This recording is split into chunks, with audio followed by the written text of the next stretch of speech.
नमस्कार मित्रों, स्वागत है आपका आध्यात्मिक जर्नी पर। दोस्तों, आज हम एक दिलचस्प और ज़रूरी टॉपिक पर बात करने वाले हैं। आप सबके मन में कभी ना कभी आत्मा के बारे में सवाल आया ही होगा, जैसे कि आत्मा क्या है, आत्मा का लक्षण क्या है, आत्मा का आकार कितना है, शरीर में आत्मा कहाँ रहती है, क्या आत्मा को कोई मार सकता है। तो चलिए दोस्तों, बिना देर किए आज हम भगवत गीता के अनुसार जानेंगे कि भगवान श्री कृष्ण ने आत्मा के बारे में अर्जुन से क्या कहा। भगवत गीता के दूसरे अध्याय के 17वें श्लोक में भगवान अर्जुन से कह रहे हैं कि भगवान ने अर्जुन से कहा, हे अर्जुन, जो सारे शरीर में व्याप्त है उसे ही तुम अविनाशी समझो। उस अव्यय आत्मा को नष्ट करने में कोई भी समर्थ नहीं है। अर्थात इस श्लोक में संपूर्ण शरीर में व्याप्त आत्मा की प्रकृति का अधिक स्पष्ट वर्णन हुआ है। सभी लोग समझते हैं कि जो सारे शरीर में व्याप्त है वह चेतना है। प्रत्येक व्यक्ति को शरीर में किसी अंश या पूरे भाग में सुख दुख का अनुभव होता है, किंतु चेतना की यह व्याप्ति किसी के शरीर तक ही सीमित रहती है। एक शरीर के सुख तथा दुख का बोध दूसरे शरीर को नहीं हो पाता। फलतः प्रत्येक शरीर में व्यष्टि आत्मा है और इस आत्मा की उपस्थिति का लक्षण व्यष्टि चेतना द्वारा परिलक्षित होता है, यानी कि हमें पता चलता है। इस आत्मा को बाल के अग्रभाग के 10,000वें भाग के तुल्य बताया जाता है। श्वेताश्वतर उपनिषद में इसकी पुष्टि भी हुई है, जिसका मतलब है यदि बाल के अग्रभाग को 100 भागों में विभाजित किया जाए और फिर इनमें से प्रत्येक भाग को फिर 100 भागों में विभाजित किया जाए, तो इस तरह के प्रत्येक भाग की माप आत्मा का परिमाप है। इसी प्रकार यही कथन निम्नलिखित श्लोक में मिलता है, जिसका मतलब है आत्मा के परमाणुओं के अनंत कण हैं, जो माप में बाल के अगले भाग के 10,000वें भाग के बराबर है। इस प्रकार आत्मा का प्रत्येक कण भौतिक परमाणु से भी छोटा हुआ, और ऐसे असंख्य कण हैं। यह अत्यंत लघु आत्मस्फुलिंग भौतिक शरीर का मूल आधार है, और इस आत्मस्फुलिंग का प्रभाव सारे शरीर में उसी तरह व्याप्त है जिस प्रकार किसी औषधि का प्रभाव व्याप्त रहता है।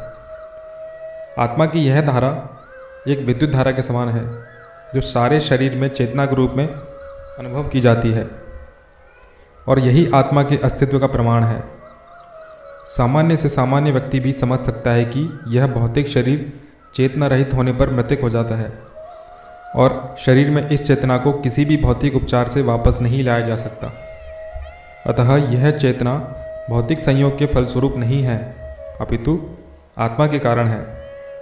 मुंडक उपनिषद में 3.9.1 में सूक्ष्म आत्मा की और अधिक विवेचना हुई है, जिस श्लोक का मतलब है आत्मा आकार में अणु तुल्य है, जिसे पूर्ण बुद्धि के द्वारा जाना जा सकता है। यह अणु आत्मा 5 प्रकार के प्राणों में तैर रहा है, जो कि हैं प्राण, अपान, व्यान, समान तथा उदान। यह हृदय के भीतर स्थित है और देहधारी जीव के पूरे शरीर में अपने प्रभाव का विस्तार करता है। जब आत्मा को 5 वायुओं के कल्मश से शुद्ध कर लिया जाता है, तो इसका आध्यात्मिक प्रभाव प्रकट होता है। हठ योग का प्रयोजन विविध आसनों द्वारा उन 5 प्रकार के प्राणों को नियंत्रित करना ही है, जो आत्मा को घेरे हुए हैं। यह योग किसी भौतिक लाभ के लिए नहीं, अपितु भौतिक आकाश के बंधन से अणु आत्मा की मुक्ति के लिए किया जाता है। इस प्रकार अणु आत्मा को सारे वैदिक साहित्य ने स्वीकारा है, और प्रत्येक बुद्धिमान व्यक्ति अपने व्यवहारिक अनुभव से इसका प्रत्यक्ष अनुभव करता है।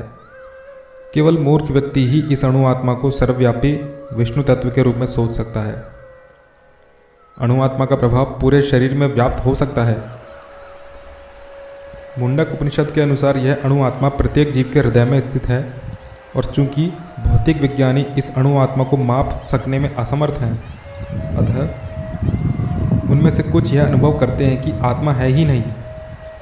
व्यष्टि आत्मा तो निस्संदेह परमात्मा के साथ साथ हृदय में है, और इसलिए शारीरिक गतियों की सारी शक्ति शरीर के इसी भाग से उद्भूत है। जो लाल रक्त कण फेफड़ों से ऑक्सीजन ले जाते हैं, वे आत्मा से ही शक्ति प्राप्त करते हैं।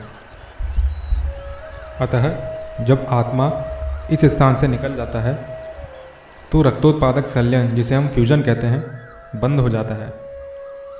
मेडिकल साइंस लाल रक्त कणों की महत्ता को तो स्वीकार करता है, किंतु वह यह नहीं निश्चित कर पाता कि शक्ति का स्रोत आत्मा ही है। जो भी हो, मेडिकल साइंस यह स्वीकार करता है कि शरीर की सारी शक्ति का उद्गम स्थल हृदय है। पूर्ण आत्मा के ऐसे अणुकणों की तुलना सूर्य प्रकाश के कणों से की जाती है।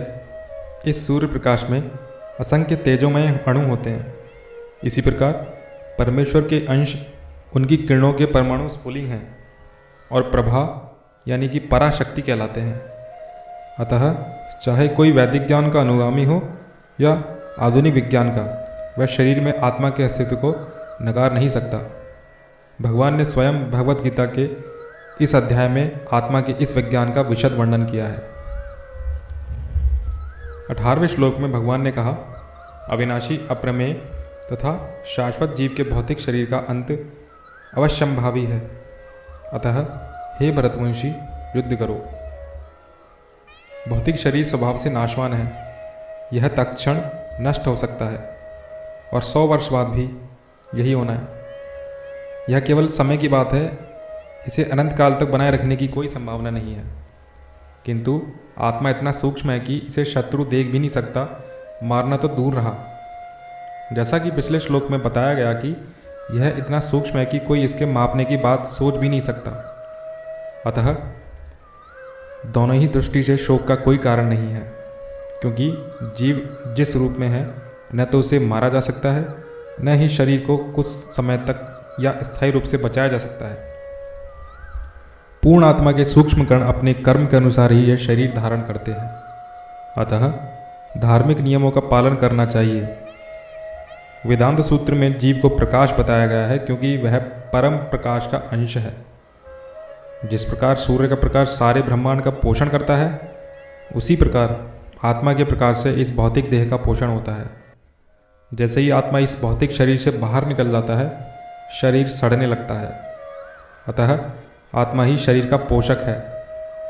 शरीर अपने आप महत्वहीन है। इसीलिए अर्जुन को उपदेश दिया गया कि वह युद्ध करे और भौतिक शारीरिक कारणों से धर्म की बलि न होने दे।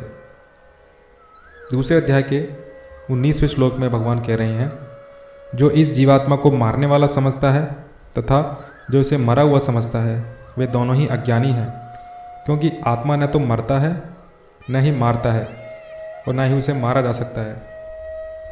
दूसरे अध्याय के 20वें श्लोक में भगवान ने कहा, आत्मा के लिए किसी भी काल में न तो जन्म है न मृत्यु। वह न तो कभी जन्मा है और न जन्म लेता है और न जन्म लेगा। वह अजन्मा, नित्य, शाश्वत तथा पुरातन है।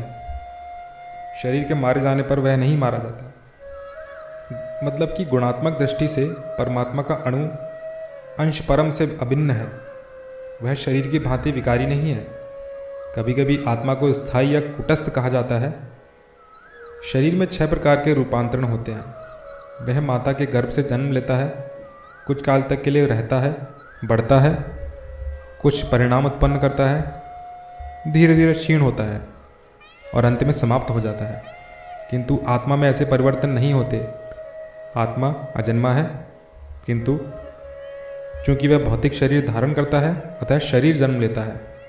आत्मा न तो जन्म लेता है और न ही मरता है। जिसका जन्म होता है उसकी मृत्यु भी होती है। और चूंकि आत्मा जन्म नहीं लेता, अतः उसका न तो भूत है, न वर्तमान है, न भविष्य है। वह नित्य, शाश्वत तथा सनातन है, अर्थात उसके जन्म लेने का कोई इतिहास नहीं है। हम शरीर के प्रभाव में आकर आत्मा के जन्म, मरण आदि का इतिहास खोजते हैं। आत्मा शरीर की तरह कभी भी वृद्ध नहीं होता। अतः तथाकथित वृद्ध पुरुष भी अपने में बाल्यकाल या युवावस्था जैसी अनुभूति पाता है। शरीर के परिवर्तनों का आत्मा पर कोई प्रभाव नहीं पड़ता। आत्मा वृक्ष या किसी अन्य भौतिक वस्तु की तरह क्षीण नहीं होता। आत्मा की कोई उपसृष्टि नहीं होती। शरीर की उपसृष्टि संतानें हैं और वे भी व्यष्टि आत्माएं हैं, और शरीर के कारण वे किसी न किसी की संतानें प्रतीत होते हैं। शरीर की वृद्धि आत्मा की उपस्थिति के कारण होती है, किंतु आत्मा की न तो कोई उपवृद्धि है और न ही उसमें कोई परिवर्तन होता है। अतः आत्मा शरीर के 6 प्रकार के परिवर्तन से मुक्त है। आत्मा के दो प्रकार हैं, एक तो अणुआत्मा और दूसरा विभु आत्मा। कठोपनिषद में इसकी पुष्टि भी हुई है। इसका मतलब है परमात्मा तथा अणुआत्मा दोनों शरीर रूपी उसी वृक्ष में जीव के हृदय में विद्यमान हैं और इनमें से जो समस्त इच्छाओं तथा शोकों से मुक्त हो चुका है वही भगवत कृपा से आत्मा की महिमा को समझ सकता है।